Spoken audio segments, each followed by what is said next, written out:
요즘에 북한의 그 행적들이 심상치 않죠. 계속 미사일을 날리고 우리에게 계속 위협을 합니다. 그들이 그렇게 중동할 때마다 우리는 참 불안합니다. 우리뿐만 아니라 우리의 이웃 나라까지 지금 굉장한 불안감을 느끼고 있을 것입니다. 이 전쟁이라는 것이 그렇잖아요. 한번 전쟁이 나면 그동안 우리가 살아남았던 많은 것들이 한순간에 사라지거든요.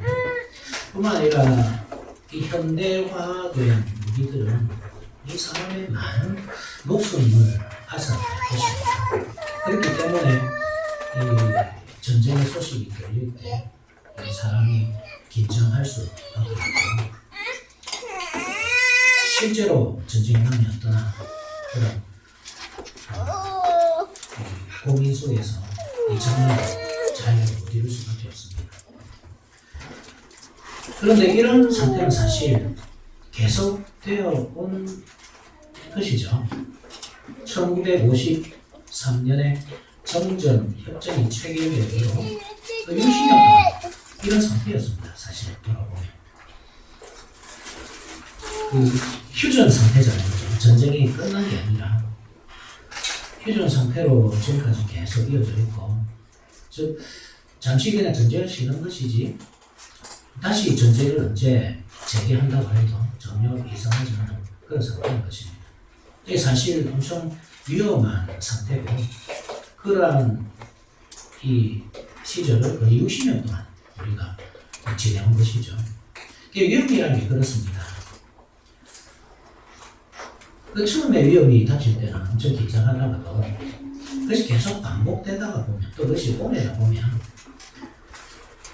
실제 우리 앞에 닥친 위험보다 우리가 그것을 잘 못 느낄 때가 많습니다. 지금 우리 상태가 그런 것이죠. 외부에서 볼 때는 오히려 엄청 위험하다 그렇게 생각하지 못하고, 여기 살고 있는 우리는 계속 60년 동안 그렇게 진행되어 온 것이니까, 제가 아직 60이 안 됐기 때문에 거의 평생을 사실 그런 상태로 살아온 것이기 때문에 이게 위험한 일인지 정말 전쟁이 일어날지, 이 군부대에서는 사실 뭐 비상도 걸리고 좀 그런 상태가 있지만 우리는 뭐 설마 뭐 늘 그렇듯이 뭐 이렇게 지나가겠지, 이런 식으로 이해하고 마는 것입니다. 우리 역사가 반만년이라고 하는데 사실 평화로웠을 시기가 얼마나 되겠습니까? 반만년 역사 동안에. 우리나라 역사를 한번 이렇게 돌이켜보면 그야말로 전쟁의 역사거든요. 위에서는 중국이, 아래에서는 일본이 끊임없이 이렇게 도발해왔고, 거기다가 내전까지, 내부에서도 막 싸움이 진행되어 왔고, 우리가 기억하고 있는 위인들 이름을 대바라고 해도 이순신, 김유신, 강감창, 을지문덕, 최영 장군 다 전쟁과 관련된 인물들 뿐입니다. 대부분이 그렇습니다. 그 정도로 우리나라는 전쟁에 익숙한 나라이고, 이렇게 60년 동안 평화라는 것도 사실은 이 긴, 오랜만에 누리는 이 긴 시간의 그 평화입니다. 이 평화는 어떻게 올까요? 우리가 어떻게 하면 이 북한의 도발, 또 그 외에도 우리를 괴롭히는 외세로부터 안전함을 누릴 수 있을까요? 열심히 국방 헌금을 내어가지고 더 비싼 무기를 사들이고 더 강력한 무기를 만들므로써 그렇게 전쟁을 억제하면 평화가 올까요? 한때 군비 경쟁이 엄청났잖아요. 냉전시대에. 소련이, 옛날에 소련이라고 했는데, 이 소련이 그죠? 엄청나게 핵무기를 많이 만들어내면 미국도 동일하게 막 만들고 중국도 만들고, 그렇게 많이 만들어놔야 또 위험한 무기가 많을수록 이 전쟁이 억제된다고 생각하던 때가 있었습니다. 그렇지만 그런 시기에도 사실 전쟁의 위험이 엄청나게 많았습니다. 결국은 평화는 그런 식으로 오지 않는다는 거죠. 서로 더 많은 무기를 만들고 상대방을 위협함으로써 평화가 오는 것이 아니라 오히려 불안감만 가중되겠죠. 진정한 평화는 어떻게 오냐 하면 원수가 다 망하면 됩니다. 북한이 우리를 도발한다.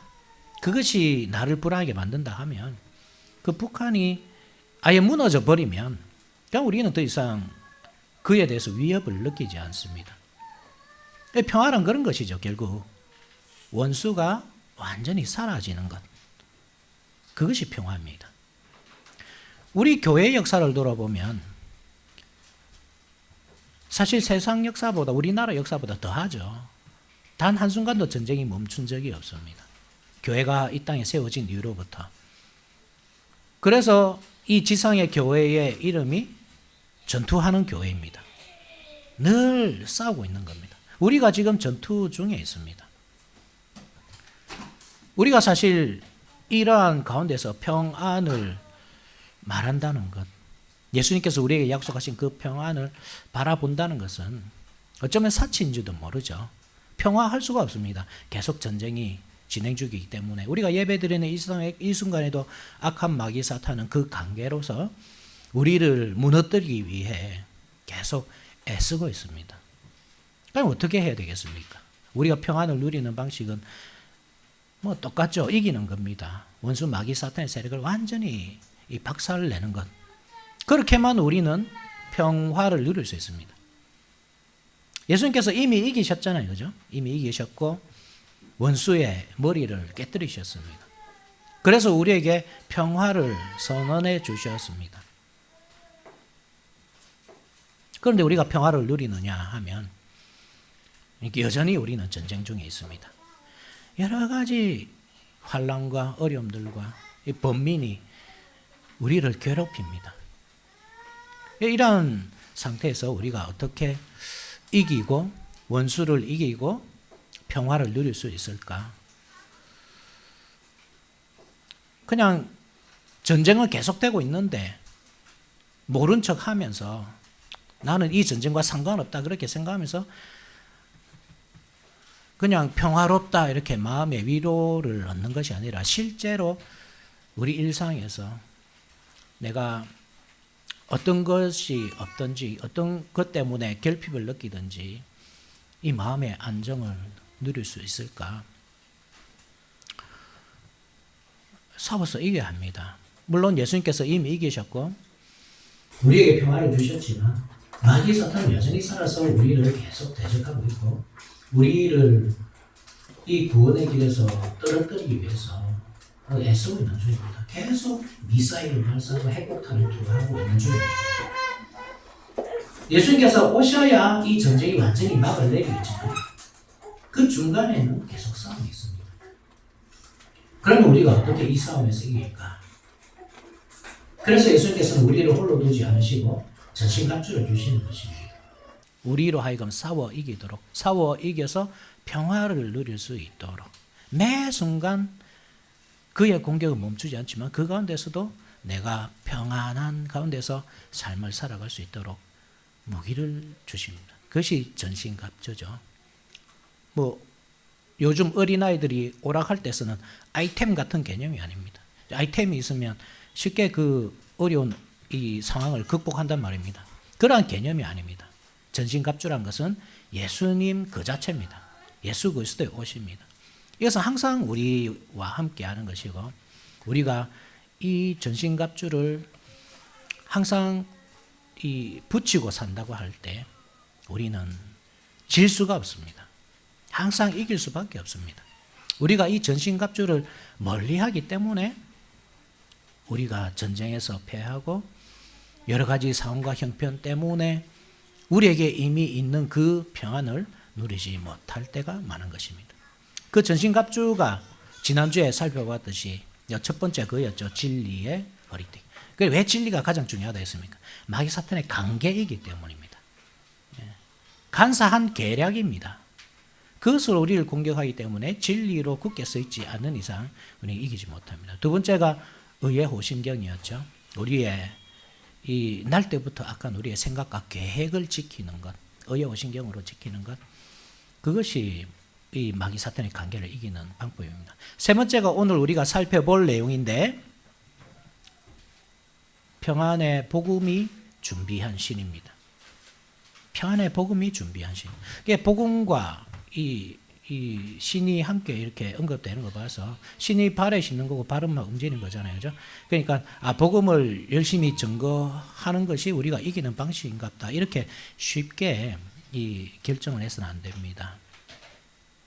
성경은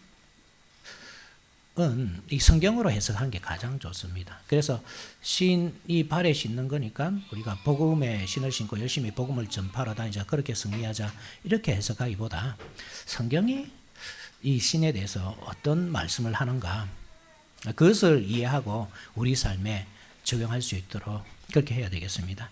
말씀의 주제는 이것입니다. 교회는 마귀의 관계를 대적하기 위해서 평안의 복음이 준비한 신을 신어야 한다. 그래서 대지는 세 가지로 한번 살펴보겠습니다. 첫 번째로 평안이 무엇인가 먼저 살펴보고, 그 다음에 복음이란 무엇인가. 다 아는 내용인 것 같지만 한번 더 정리하는 개념일 수도 있고, 또 어째 보면 우리가 오해할 수도 있습니다. 평안과 복음에 대해서. 그리고 마지막으로 왜 하필 신인가. 다른 것일 수도 있잖아요. 그죠? 평안의 복음이 준비한 허리띠 이래도 될 것입니다. 그런데 왜 하필 신이라고 표현했는가? 이러한 내용들을 한번 살펴보도록 하겠습니다. 먼저 평안이란 무엇입니까? 우리는 평안이 어떨 때 이 평안을 누릴 수 있죠? 일신상에 큰 문제가 없어야 하죠. 건강해야 됩니다. 그죠? 나 자신이든 내 주위의 가족이든 친척이든 건강해야 됩니다. 누가 아프다 하면 마음이 고민합니다. 이 평안을 누리지 못합니다. 그러니까 자녀들이 건강히 잘 자라요. 자녀들이 늘 사고 치고 다니고 말도 잘 안 듣고 원수처럼 그렇게 지낸다면 그래서 평안을 받을 수 없습니다. 또 더더욱 중요한 것이 생활고를 결정해야 되겠죠. 우리가 생활고가 있다. 내일 당장 이 돈이 나갈 때가 있는데 내 주머니에 돈이 없다. 또 그만큼 또 괴로운 것이 없습니다. 여러 가지 이렇게 한번 생각해 보면 결국 딱 생각나는 한 가지가 돈입니다. 돈이 있으면 생활고가 해결됩니다. 돈만 많으면 생활고를 겪지 않습니다. 병에 걸리면 병원에 가면 됩니다. 가장 좋은 병원에 가가지고 가장 좋은 의료 서비스를 받으면 이 병 문제도 해결됩니다. 자녀들 문제 마찬가지죠. 자녀들 좋은 학원에 보내가지고 이 높은 수준의 교육을 받게 하고 좋은 대학 들어가게 하고 좋은 직장에서 자기 몸 하나 건수하면서 살 수 있을 정도로 뒷바라지 해주면 이 자녀 문제도 어느 정도 해결될 것 같습니다. 그렇게 우리 삶에 평안이 올 것 같습니다. 그래서 사람들은 평생 돈을 쫓아 삽니다. 돈이 많으면 먹고 싶은 것, 입고 싶은 것, 자기가 가지고 싶은 것, 하고 싶은 것 다 하면서 살 수 있고, 건강 문제, 자녀 문제, 노후 문제까지, 심지어는 죽은 후에도 걱정되는 일들이 있잖아요. 내가 죽으면 남아있는 가족은 어떻게 하나. 그런 문제까지도 다 해결될 수 있을 것 같기 때문입니다. 그래서 돈만 많으면 평생 걱정이 없을 것 같습니다. 모든 문제들이 다 해결될 것 같습니다. 물론 돈도 필요하죠. 살면서 돈이 필요 없다고 하는 것만큼 어리석은 말이 없습니다. 수렵 채취하던 시절에나 가능한 말입니다. 현대는 돈이 없으면 단 하루도 살 수 없습니다. 병이 나도 병원에 못 가고 배고파도 무엇을 사 먹지를 못합니다. 우리나라가 복지사회를 추구하고 그래서 이 소외된 계층에 많은 관심을 기울이지만 잊을만 하면 끊임없이 들리는 소식이 그런 거잖아요. 어떤 사람이 생활고를 견디지 못하고 생을 마감했다. 우리가 아무것도 안 하고 앉아있는 지금도 이 지출되고 있습니다. 돈이. 우리 월세죠, 그죠? 우리 예배당 월세가 차곡차곡 쌓이고 있습니다. 하루하루. 전기가 지금 소비되고 있습니다. 물도 소비되고 있습니다. 이건 나중에 다 돈으로 내야 됩니다. 잘 보시면 현대는 돈이 없으면 살 수가 없습니다. 단 하루도 이 생활이 불가능합니다. 마귀 사탄도 그것을 잘 알죠. 그래서 이 문제로 우리를 엄청 괴롭힙니다. 사실 우리 마음이 평안하다고 하면, 우리 삶이 안정되어 있다고 하면 고민도 없고, 이 고민으로 잠 못 드는 일도 없고, 일상도 편하게 살아가고 신앙생활도 안정적으로 할 수 있을 것 같지 않습니까? 그런데 마귀 사탄께서 이걸로 우리를 공격합니다. 모든 사람들이 그렇게 합니다. 돈이 가장 중요하고, 돈이 평화를 가져다 주고, 그러니 돈을 추구하게 만들고, 사람의 제일 된 목적이 하나님을 영화롭게 하고 그를 영원토록 온전히 즐거워하는 것, 그것인데 오히려 돈을 목적으로 살게끔 그렇게 만듭니다. 그리고 그의 계획은 어느 정도 성공한 것처럼 보입니다. 모든 사람이 그렇게 삽니다. 세상 사람들은 말할 것도 없고, 우리 성도들도 이 돈을 목표로 그렇게 달려가는 것 같습니다. 과연 그럴까요? 사람은 재화를 통해서 평화를 얻을 수 있을까요? 그것은 사람의 근본적인 문제가 무엇인지 알지 못하는 것에서부터 비롯된 오해입니다. 오해. 사람의 문제는 죄입니다. 죄 때문에 죽음이 이 세상에 들어왔고, 죄 때문에 사람이 병들어가고 노화되고 죽어갑니다. 죄 문제를 해결할 수 있다면 사람은 모든 것으로부터 자유할 수 있습니다. 걱정 근심이 없고 평안하게 삶을 누릴 수 있습니다. 자녀 문제 돈으로 해결되지 않습니다. 좋은 학원 보내고 좋은 대학 나오게 해서 좋은 직장에 들어가서 자기 삶을 안정적으로 누릴 수 있게 해주면 해결될 것 같지만 그렇지 않습니다. 결국 그 근본적인 문제가 죄에 있기 때문에 죄의 문제를 해결하지 못하면 그 자녀는 평생 번민 속에서, 고민 속에서 마음의 안정을 누리지 못한 채 살아갈 수밖에 없습니다. 그래서 신앙이 가장 우선이죠.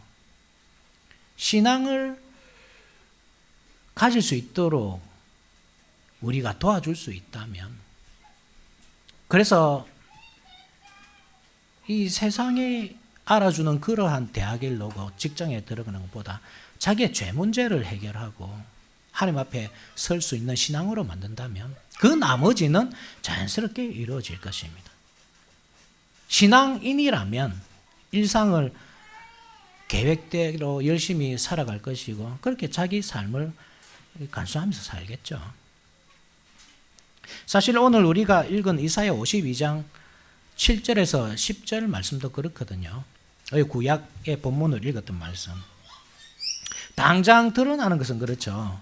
바벨론 포로에서 바벨론 포로에서 회복되었다는, 그 포로의 시대가 끝났다는 그 기쁜 소식을 가지고 산을 넘는 자의 발이 얼마나 아름다운가. 당장 드러나는 것은 그것입니다. 실제 그렇습니다. 원수가 나를 괴롭힐 때, 나를 공격하고 있을 때, 호시탐탐 내 재산을 가로채기 위해서 노력하고 있을 때 우리는 평안할 수 없습니다. 그 원수가 망해야 합니다. 원수가 무너져야 하고, 우리를 공격하는 그 공격을 멈추어야 합니다. 우리가 포로 상태에서, 포로가 그렇잖아요. 포로 생활이. 우리가 가고 싶은 곳에 못 가고 하고 싶은 일을 못 한다는 뜻입니다. 차별 속에서 살아갈 수밖에 없습니다. 그런 가운데서 평안은 못 누립니다. 그런 가운데서 평안을 누리는 것이 잘못된 것입니다. 결국 포로생에서 돌아와야죠. 나라가 회복되어야 되고 자기 집을 가질 수 있어야 되고 자기 땅을 가지고 있을 수 있어야 됩니다. 거기서 자기가 하고 싶은 노동을 하면서 농사를 지으면서 가족을 일구면서 그렇게 살 수 있어야 됩니다. 그래야 평안입니다. 그것이 이스라엘 백성들이 생각하던 평화의 개념이었습니다. 그러나 하나님께서 말씀하시는 평안, 우리에게 주시고자 하는 평안은 조금 다른 개념이죠. 하나님께서 전신갑주를 입고 싸우신다는 싸우시는 이유가 그것이라고 했잖아요. 보수를 겉옷으로 삼으시고, 그거는 나중에 나오는 거네요. 공의를 갑옷으로 삼으시고, 그죠? 공의를 갑옷으로 삼으시고, 구원의 투구를 쓰시고, 보수를 속옷으로 삼으시고, 열심으로 겉옷을 삼으시면서 싸우시는 이유가 우리의 죄 문제를 극복하기 위해서, 우리의 죄를 없애주기 위해서 그렇게 싸우시는 것입니다. 그냥 단순히 바벨론 포로에서 돌아오는 것, 그것이 아니란 말입니다. 그들이 죄 때문에 나라가 망했기 때문에, 즉 그들이 바벨론에 망한 것은 군대가 없어서가 아닙니다. 무기가 없어서도 아니고, 만약에 그거였다면 하나님께서 주셨을 것입니다. 그런데 죄의 문제이기 때문에, 죄를 극복해야 되기 때문에 당장 바벨론에서 몸이 돌아오는 것이 중요한 것이 아니라 그 마음이 죄로부터 돌이켜서 하나님께로 돌아오는 것, 그것이 하나님께서 주고자 하는 평안이었습니다. 그래서 7절에 보시면 오늘 우리가 읽은 말씀 한번 봅시다. 7절에 이런 말씀 있잖아요. 좋은 소식을 전하며, 좋은 소식이 복음이잖아요. 그죠? 복된 좋은 소식도 복음이잖아요. 또 평화를 공포하며, 그래서 평화를 우리가 오해할 수 있단 말입니다. 바벨론 포로에서 돌아오도록 하는 것, 그것을 말씀하시는 모양이다. 우리가 생각할 수 있거든요. 그런데 그것이 아니라, 그래서 말씀하고자 하는 그 평안이란 죄에서 돌이키는 것. 그래서 70년의 그 포로 생활이 끝났다는 말은 이제 죄 값을 다 치렀고 이제는 죄에서 돌이키는 그 시간이 왔다. 그래서 말씀하는 것입니다. 진정한 해방이란 죄에서의 해방입니다. 구원이라는 개념도 그렇습니다. 죄에서의 구원입니다. 우리는 계속 다른 것을 생각하거든요. 평화할 때. 물질이 좀 있으면, 그래서 내가 병에 걸릴 걱정 없이, 자녀를 어떻게 키울까 걱정 없이, 혹은 내 가족을 어떻게 잘 돌볼 수 있을까, 그런 걱정 없이 살 수 있으면 내 삶이 평화롭겠다. 그렇게 생각이 쉽지만 하나님께서 우리에게 주시고자 하는 평안, 그리고 우리가 가지기를 바라는 평안은 죄에서 자유하는 것입니다. 죄 문제를 극복하는 것입니다. 예수님께서 이 땅에 오신 이유도 그렇습니다. 예수님께서 그 백성들을 로마의 속박에서 해방해 주기 위해서 오셨습니까? 이 해방의 개념을 바벨론의 포로에서 돌아오는 것으로 이해한 사람들은 그렇게 이해하겠죠. 그 사람들은 여전히 자기들을 로마의 속박에서 구원해 줄 그 구원자를 기다렸을 것입니다. 그런데 예수님은 전혀 다른 개념의 구원을 가지고 오셨습니다.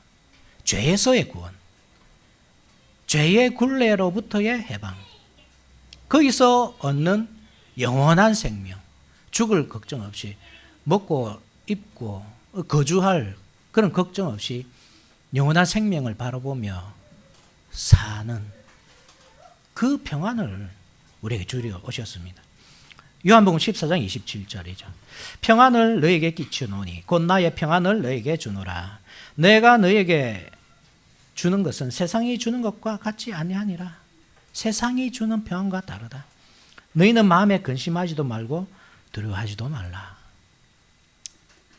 근심과 두려움이 우리 삶에서 다 사라지는 것이 아니라 그런 일들이 우리에게 있다고 하더라도 근심하지 말고 두려워하지 말라. 예수님께서 이미 승리하셨고 우리에게 평안을 주셨다. 그러니 평화롭게 살아가라. 결국 복음이 평안이죠. 다른 것이 아닙니다. 우리가 복음을 가지고 살 때, 복음을 붙잡고 살아갈 때, 순종의 삶을 살 때 그때 우리는 평화를 누릴 수 있습니다.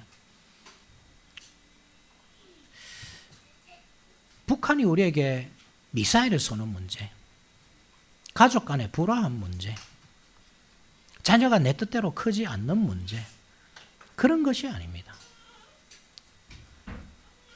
불교에서는 현실을 외면하고 떠나라고 하고 속세를 벗어나라고 하죠. 그렇게 평화를 누리라고 하지만 우리 예수님께서는 다르게 말씀하십니다. 이미 우리에게 주어진 그 평화, 예수님께서 승리하셨다는 그 사실을 확고하게 붙잡고 살아가라고 하십니다. 그것이 평화입니다. 복음이라 할 때도 사실 그런 문제입니다. 이 말씀을 단순히 복음을 전하자라는 식으로 해석하는 분들이 있죠. 그러나 그렇지 않습니다. 복음이 곧 평안이니까 복음을 전하며 살자. 그리스도의 계절이 오게 하자. 그런 내용이 아닙니다. 앞서 평안이 무엇인가에 대해 먼저 살펴보았잖아요. 평안이 그런 것이라고 할 때, 죄에서의 해방이라고 할 때, 복음은 죄에서 해방. 그렇게 얻게 되는 평안입니다. 원수가 패망하는 것입니다. 원수가 패망하고 우리가 승리할 때는 기쁜 소식입니다. 원수의 머리는 이미 박살이 났고 우리는 더 이상 그를 두려워할 필요가 없다는 기쁜 소식입니다. 그것이 곧 복음입니다. 다 아는 사실이죠. 다 아는 사실이고 아는 내용입니다. 그것이 복음이라는 것을 모르는 사람은 아마 그리스도인 중에 잘 없을 것입니다. 그러나 그것을 내 삶에 어떻게 적용하느냐는 전혀 다른 문제입니다. 평안을 다른 식으로 이해하기 때문입니다. 물질적으로 이해하죠. 바벨론 포로에서 돌아오는 것이 평화라 생각하는 것입니다. 바벨론이라는 원수가 완전히 무너지는 것. 그래서 이스라엘이라는 나라를 회복하고 거기서 내 집을 짓고 내 땅을 갈구면서 갈면서 사는 것. 그것이 복음이라고 생각하는 것입니다.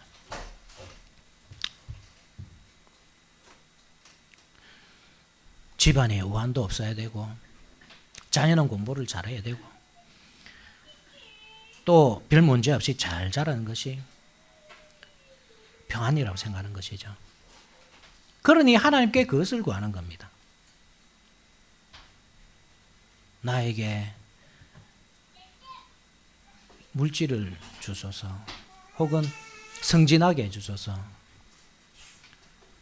우리 자녀가 좋은 대학에 들어가게 해줘서, 좋은 직장을 얻게 해줘서, 좋은 사람과 만나서 결혼하게 해줘서. 물론 그런 기도도 필요하겠죠. 그러나 우리 예수님께서 우리에게 무엇을 주러 오셨는지 우리가 이해를 한다면 사실 그러한 기도보다 더 중요하고 앞서는 기도가 있다는 사실을 알 수 있습니다. 정말 그렇습니다. 평안을 물질적으로 이해하는 사람은 하나님을 믿는다고 하지만 바르게 믿을 수 없습니다. 예수님을 영접하지 못합니다. 유대인들이 그랬잖아요. 바리새인들이 그랬습니다. 그들은 다른 개념의 평안을 가지고 있었습니다. 그래서 예수님께서 진리를 알지니 진리가 너희를 자유롭게 하리라. 요한복음 8장이죠. 그렇게 말씀했을 때 우리가 종이 된 적이 없거늘 왜 우리를 자유롭게 한다고 말하느냐. 전혀 다른 개념을 갖고 있는 것입니다. 자신이 종이라는 사실을 인식하지 못하는 사람, 죄에 얽매여 산다는 사실을 알지 못하는 사람, 하나님을 바르게 믿을 수 없습니다. 예수님을 구주로 영접하지 못합니다. 하나님을 믿어도 다른 식으로 이해하는 거죠. 하나님은 어떤 분이신가? 내 삶에서 우환을 다 제거해 주시는 분. 내가 가고자 하는 길에서 장애물을 다 제거해 주시는 분. 내가 원하는 것은 무엇이든지 다 주시는 분. 그런 식으로 내 머릿속에서 우상을 만들어내고 그 우상을 섬기면서 하나님이라 착각하는 것입니다. 복음은 기쁜 소식입니다. 복음이란 말 자체가 그렇잖아요. 기쁜 소식이란 뜻입니다. 그 기쁜 소식이 되려면 어떻게 해야 되겠습니까? 내가 그 기쁜 소식에 대해 갈급함을 가지고 있어야 됩니다. 그래야 그것이 기쁜 소식이 되는 것입니다. 질병에 걸려서 오늘 내일 하는 사람은 그 병이 낫는 것, 그것이 기쁜 소식이겠죠. 사막 한가운데서 목말라 죽어가는 사람은 물 한 잔이 복음입니다. 그렇지 않습니까, 여러분? 예수님께서 우리의 죄를 구원해 주기 위해서 오셨다. 우리를 죄에서부터 자유롭게 해주기 위해서 오셨다. 그것이 우리에게 기쁜 소식이 되려면 우리가 죄에 대해서 늘 고민하고 있고 죄 때문에 고통을 겪고 있고 이 도저히 극복이 안 되는 그 죄의 문제 때문에 괴로워야 한다는 말씀입니다.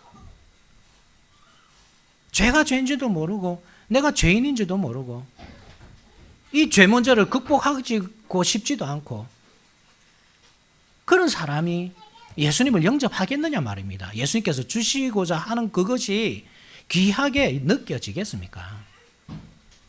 아무것도 아닌 것처럼 보이는 거죠. 예수님을 사랑할 수 없습니다. 예수님이 얼마나 크신 일을 했는지 이해가 안 됩니다. 그것이 무슨 큰 일인가? 이 유대인들과 바리새인이잖아요. 자신이 죄인이라 사실을 알지 못하지 않습니까? 그러니 예수님을 영접하지 않았지 않습니까? 그런 모습이 우리가 될 수 있다는 말입니다. 현대인들이 무엇을 진리라 생각하고 살아갑니까? 우리는 성경이라는 이 변치 않는 흔들리지 않는 진리를 붙잡고 있지만 현대인들은 진리라는 것이 진화한다고 믿습니다. 이 진리는 멈춰 있지 않습니다. 계속 진화해 갑니다. 정의라는 개념도 그렇죠. 우리에게 정의라는 것은 진리인 하나님의 말씀을 실행해내는 것, 그것이 정의입니다. 하나님의 말씀이 실천되는 것, 그게 정의를 이루는 삶입니다. 그런데 그들에게 정의란 하나님의 말씀과 전혀 상관없이 사회적 합의, 사람들이 어떻게 생각하는가, 사람들이 옳다고 여기면 그것이 다 정의가 되어버립니다. 그런 세상에서 우리가 그리스도인으로 살아가야 합니다.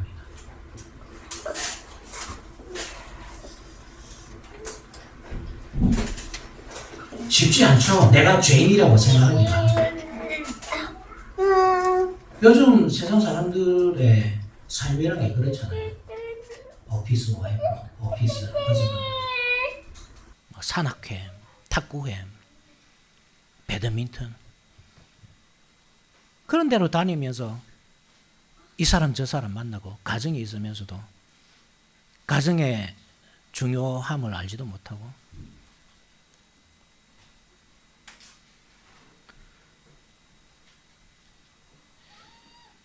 이 시대를 바라보면 소돔과 고모라는 저리 가라 할 만큼 그렇게 타락한 시기입니다. 그러한 세상에서 우리가 살아가다 보면 우리도 모르게 이 의의 개념이 굉장히 약해질 수 있습니다. 다른 사람들은 더 심하게 사니까. 마치 롯이 소돔에서 그렇게 살았듯이 롯이 잘 보면 그렇잖아요. 그 죄를 미워하면서도 엄청 닮아 있습니다. 막 성난 군중들에게, 흥분한 군중들에게 자기의 딸들을 던져주려고 하는 것. 그 안에는 어떻게 합니까? 이 소돔과 고모라의 그 즐거운 삶을 포기하지 못하고 계속 돌아보다가 소음기둥이 되고, 나중에 동굴에 피신해서는 딸과의 관계에서 자녀까지 출산하는 그런 악한 면들이 이 롯의 삶에 그대로 녹아있지 않습니까? 그런 것이 우리 현대 그리스도인들입니다. 나도 모르게 죄를 싫어하면서도 그 죄를 보고 배우는 것입니다. 영향을 받는 것입니다. 이게 죄가 무서운 것입니다. 죄가 전도합니다, 우리를. 우리가 복음을 전도하는 것이 아니라 우리가 죄에게 전도당합니다. 안식일을 기억하여 거룩히 지키라. 그게 하나님의 말씀인데, 요즘에 저 수도권 교회에서는 오후 예배를 드리는 교회가 거의 없다고 하잖아요. 성도들이 안 온다고 하잖아요. 어떤 교회는 그냥 목사님하고 가족만 오후 예배를 드린다고 합니다. 예배 마치면 커피숍 가고 밥 먹으러 가고 가족들과 시간을 보내고, 너무나 당연한 겁니다. 그것은. 그런 세상에서 당신 죄인입니다. 어떻게 반응하겠습니까? 저는 죄인이 아닙니다. 그냥 모든 사람들이 하듯이, 모든 성도들도 하듯이 그렇게 평범하게 살아가는 사람입니다. 평범하게 신앙생활을 하며 상식적인 선에서 살아가는 사람이지 죄인이 아닙니다.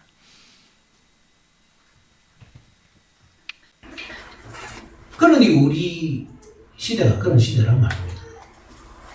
예수님을 영접하지 못하는 시대, 복음을 안다고 하지만 실제 그 복음을 내 삶에 적용하지 못하는 시대, 마치 바리새인과 유대인들처럼. 필요가 없으니까 그런 예수님은, 내 죄를 구하러 이 사러 오신 예수님, 내 죄를 없앨 뿐만 아니라 그 죄와 싸우도록 도우시는 성령 하나님, 그것이 중요하지 않은 것입니다.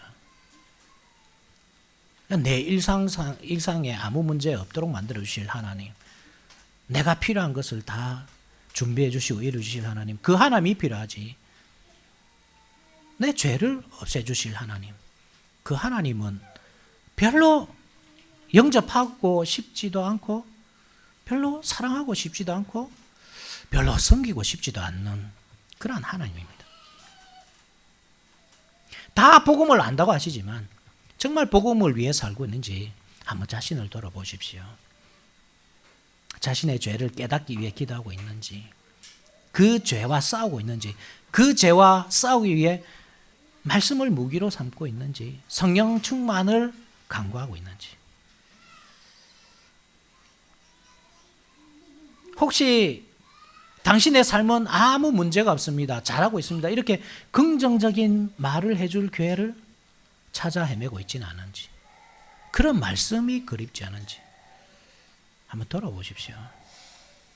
그러면 복음이 정말 복음인지, 그 소식이 정말 나에게 기쁜 소식이 맞는지, 예수님이 우리를 위해 오셨다 혹은 오실 것이다 할 때에 그 예수님이 기다려지는지 알 수 있겠죠.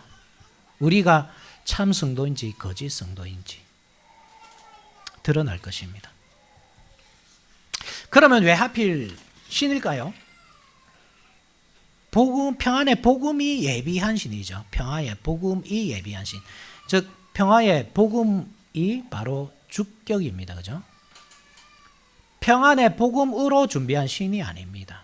근데 보통 그냥 그렇게 그냥 빠르게 읽고 넘어가고 있습니다. 평안의 복음으로 준비한 신이겠지, 이렇게. 그래서 복음을 잘 전하자, 이런 식으로 이해를 합니다. 이 신발도 그렇죠. 그냥 다른 모든 그 성경 구조들 그렇게 하듯이 그냥 상식선에서 이해하고 넘어가고자 합니다. 발은 그 신은 우리 발을 보호하는 거고, 또 로마 군병들이 신었던 샌들의 용도. 전쟁에서 이 전투화가 얼마나 중요한가 하는 문제. 군인들이 어떻게 전투화를 활용하는가. 그런 문제로 접근하기 쉽습니다. 물론 그렇게 해석한다고 해서 완전히 진리에서 빗나가는 것은 아닙니다. 어느 정도 일부 진리가 드러나기도 합니다. 그렇지만 앞서도 말씀드렸지만 이 성경은 항상 성경으로 해석하는 게 가장 좋습니다. 이게 바른 해석을 하면 바른 적용점도 우리가 찾을 수 있겠죠. 신이란 무엇입니까? 성경에서 신의 용례는 어떻게 드러납니까? 아담과 하와가 범죄하였을 때 하나님께서는 짐승의 가죽옷으로 옷을 해 입히셨습니다. 그것은 죄를 가려주기 위한 목적이죠. 그죠? 부끄러움을 가려주기 위한 목적입니다. 그러면 옷만 주셨을까요? 신은 안 주셨을까요? 사실 이 신이 엄청 중요했습니다. 그 시기에. 왜냐하면 아담과 하와가 범죄했을 때 그 자신들만 타락한 것이 아니라 온 세상 만물이 타락해 버렸거든요. 땅이 부정하게 되었습니다. 그래서 가시와 엉겅퀴를 내기 시작했습니다. 그래서 사실 신이라는 것은 옷의 일부로 보는 게 좋습니다. 하나님께서 옷만 딱 입히셨다, 맨발이었다 이렇게 보다 하나님께서 신도 같이 신기셨다. 그렇게 해서 이 부정한 땅과 구별되도록 만드셨다. 이렇게 보는 게 좋습니다. 유대인들의 정결례가 그러한 용도입니다. 계속 손을 씻고 발을 씻고 그렇게 하잖아요. 손을 씻지 않고는 먹지 않고. 그게 뭐냐 하면 정결례거든요. 부정한 것들이 이 흙먼지가 손에 묻잖아요. 발에 묻고. 그것을 씻어내는 겁니다. 예수님께서 제자들의 발을 씻기시잖아요. 요한복음 13장에 그죠?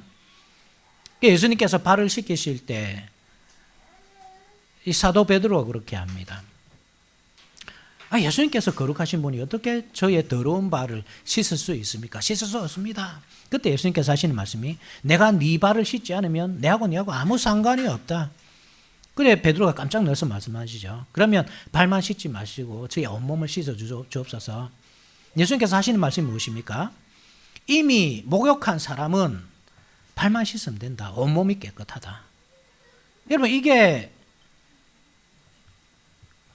그 씻는 문제에 관한 말씀입니까? 아닙니다. 죄에 관한 말씀입니다. 유대인들은 물로서 손과 발을 씻고 그렇게 정결하게 될 수 있다고 믿었지만 예수님은 그것이 아니라 당신의 피로서 온몸을 깨끗하게 해주신다. 예수님의 피로서만 우리의 죄를 씻을 수 있다.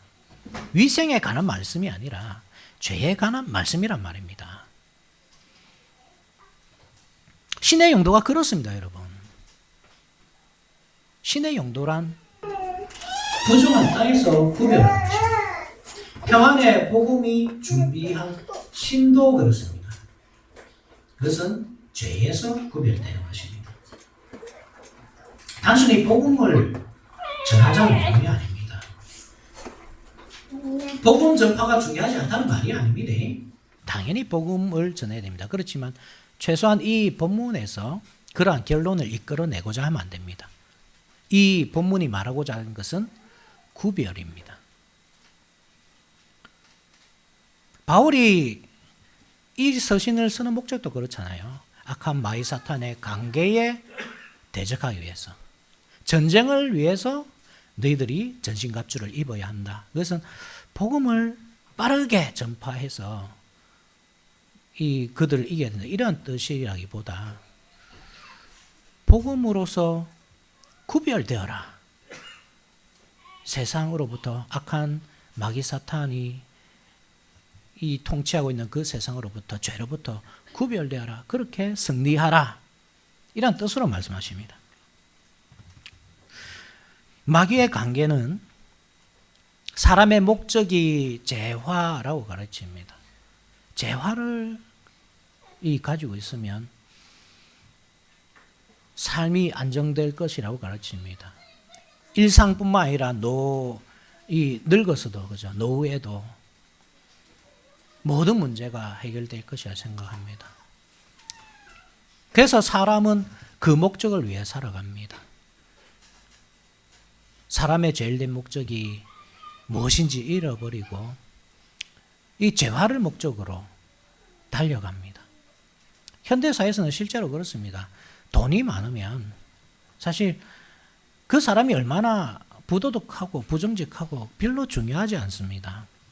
아마존의 창업자 제프 베조스가 젊은 여자와 재혼하기 위해서 자기 부인에게 얼마나 많은 위자료를 지불했는지 별로 중요하지 않습니다. 단지 그가 성공한 사람이란 것, 돈이 많은 사람이란 것, 그것이 그 모든 흠결을 가려줍니다.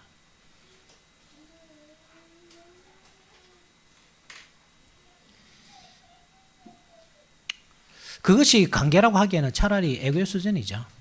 바른 성도라면 이 마귀 사탄의 관계를 알아챌 것입니다. 그래서 이 세상 모든 사람들이 달려가는 그 길로 가지 않고 다른 길을 가려고 노력하고 애쓸 것입니다.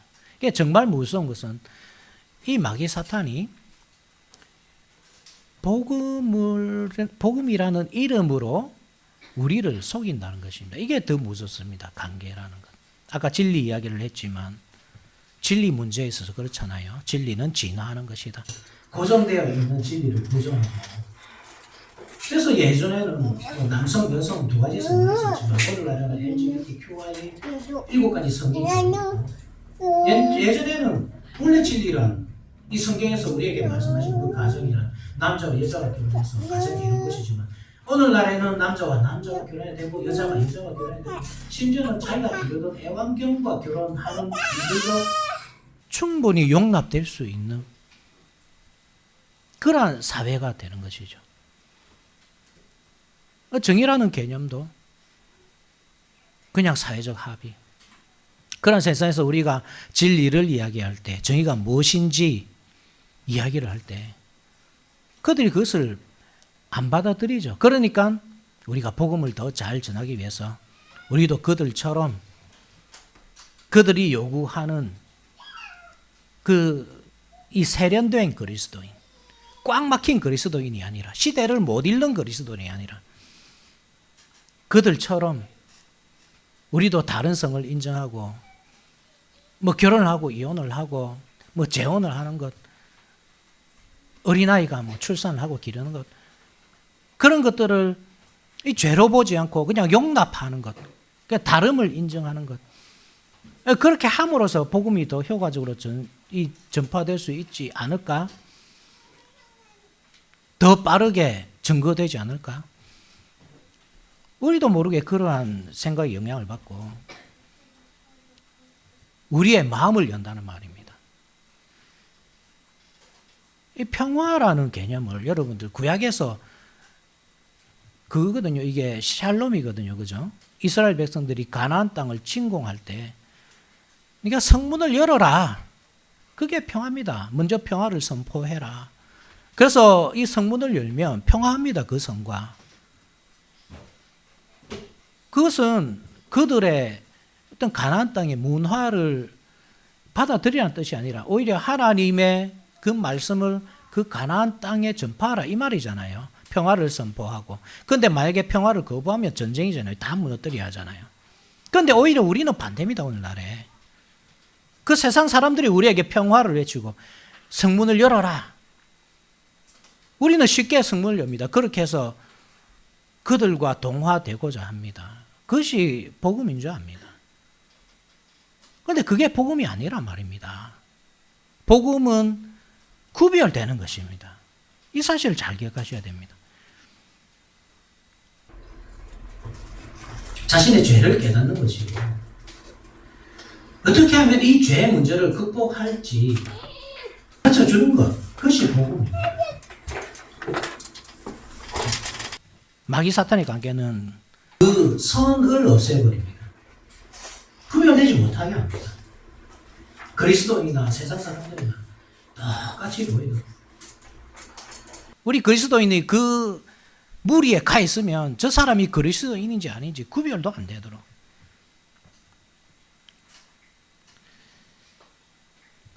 그런 세상에서 당신들 그렇게 살면 안 됩니다. 그것은 진리가 아닙니다.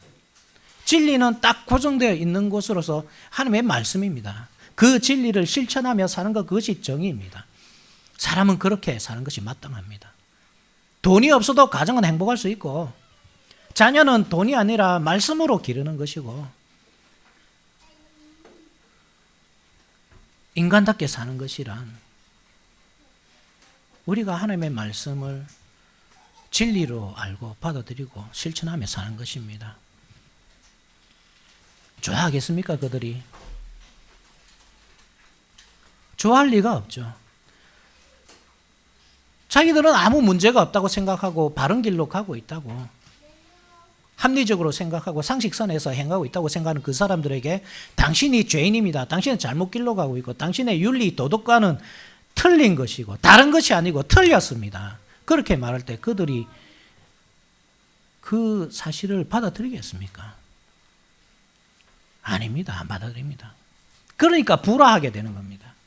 우리가 이 사실을 잘 기억하셔야 됩니다. 평안의 복음이 준비한 신은 우리를 평화롭게 사실 만들어주지 않습니다. 오히려 불화하게 만듭니다. 여기에 그 핵심이 있습니다. 그래서 우리가 평화라는 개념을 정말 잘 이해하셔야 됩니다. 단순히 잘 지내는 것, 그게 평화가 아니란 말입니다. 평화라는 것은 내가 하나님과 잘 지내는 것입니다. 하나님께서 나를 인정해 준 것, 그것이 평화지. 너는 이제 더 이상 심판이 없다. 내가 네 죄를 묻지 않겠다. 이게 평화지. 세상 사람들이 나를 인정해 주고, 아, 당신은 정말 세련된 그리스도인이군요. 열린 그리스도인이군요. 깨어있는 사람이군요. 내가 알던 그 꽉 막힌 성도하고 좀 다른 사람이군요. 그게 아니란 말입니다. 그렇게 인정받는 것이 평화가 아니란 말입니다. 그런 평화는 없습니다. 복음이 우리를 세상과 불화하게 만든다면, 싸우게 만든다면 불화해야 합니다. 예수님께서 뭐라고 말씀하십니까? 세상이 너희를 미워하는 것이 아니고 나를 미워하나니 이는 내가 세상의 일을 악하다고 증거함이니라.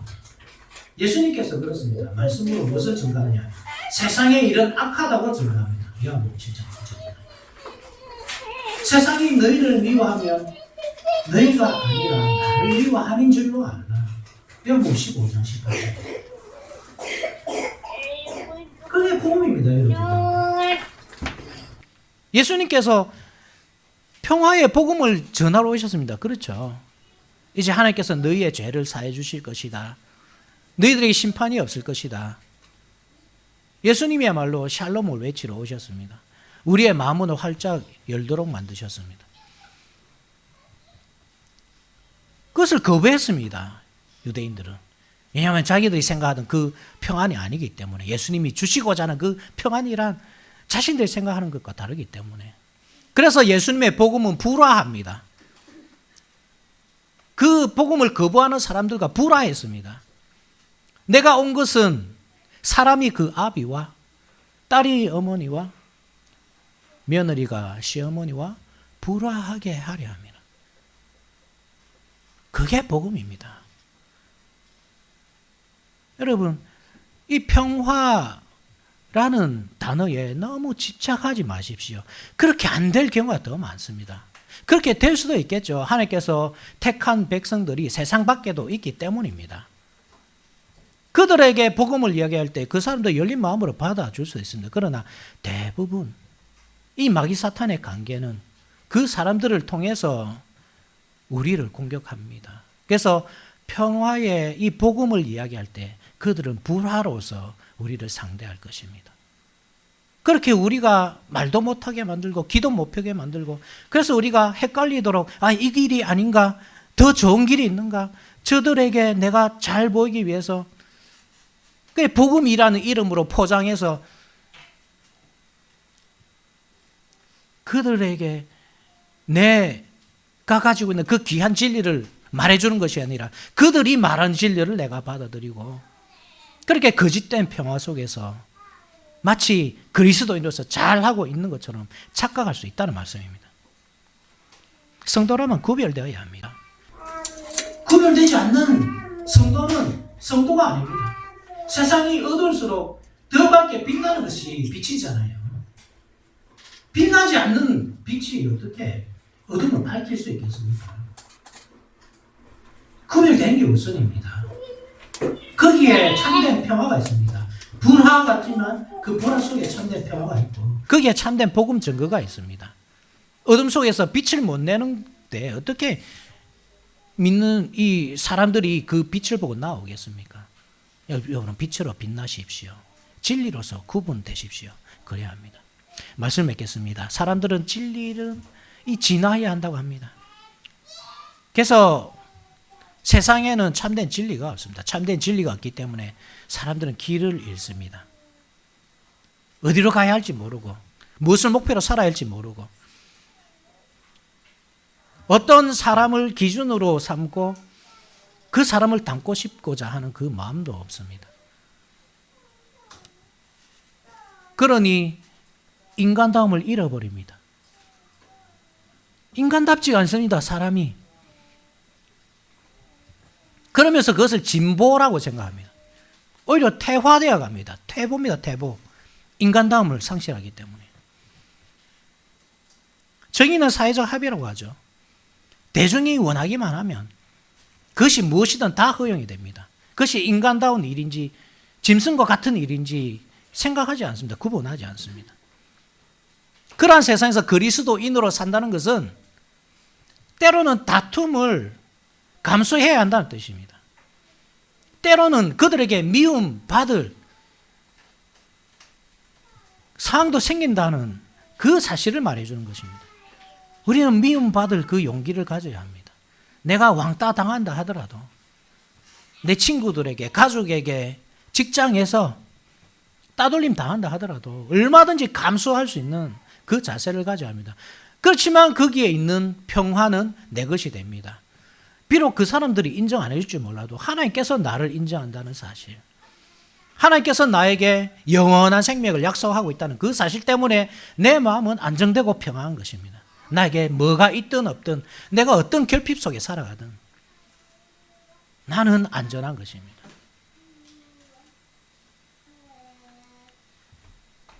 그렇다고 할 때 우리는 무엇으로 평안을 얻고자 합니까?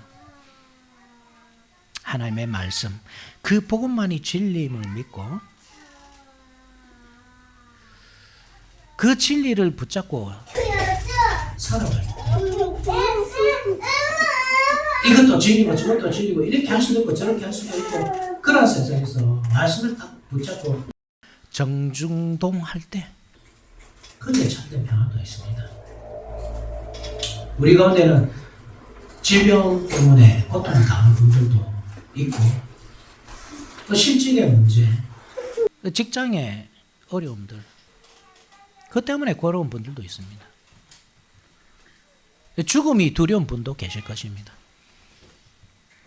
자녀가 내 뜻대로 커주지 않는 그 때문에 마음이 고통스러운 분도 계실 것입니다.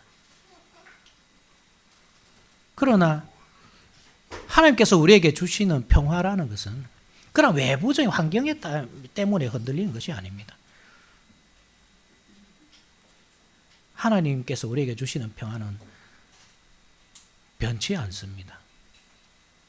우리가 그것을 못 누리는 것은 우리가 이 참된 진리와 그 정의 그리고 그것을 실행할 때 오는 그 기쁨, 그 자유, 그 평화를 잘 누리지 못하기 때문일 수도 있습니다.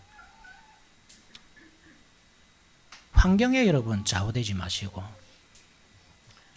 예수님께서 우리에게 무엇을 주셨고 무엇을 행하셨는지 그 사실에 여러분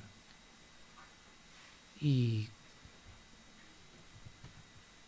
관심을 두십시오. 거기다가 우리의 정신을 집중해야 합니다. 그래서 때로는 내가 잃어버릴 수도 있고 없어버릴 수도 있고 사라져버릴 수도 있는 그런 것들 때문에 흔들리지 않습니다. 그런 신앙이 끝까지 갑니다. 무너지지 않고 악한 마귀 사탄의 관계에 흔들리지 않고 단단하게 세워져서 갈 수 있습니다. 부디 환경에 여러분 휩쓸리지 마시고 마귀 사탄의 관계는 그렇게 역사한다는 사실을 여러분 기억하십시오. 평안의 복음이 준비한 신을 신으시고 우리로부터 그 평안을 빼앗아가기 위해서는 다른 식의 평안을 주장하는 그 마귀 사탄과 담대히 대적하는 저 여러분들이 됩시다. 아멘.